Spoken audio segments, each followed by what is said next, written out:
Welcome to the Magic Minute from the Magic Travel Guide.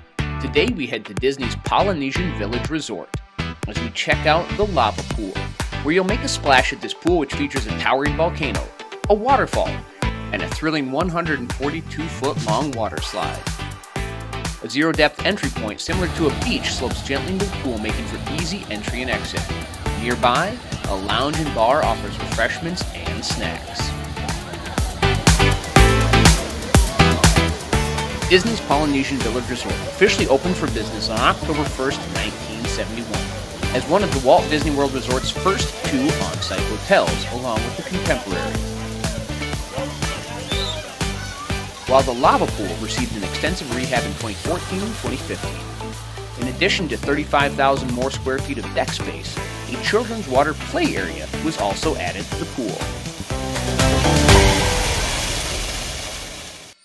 Connect with us on Facebook, Instagram, and themagictravelguide.com.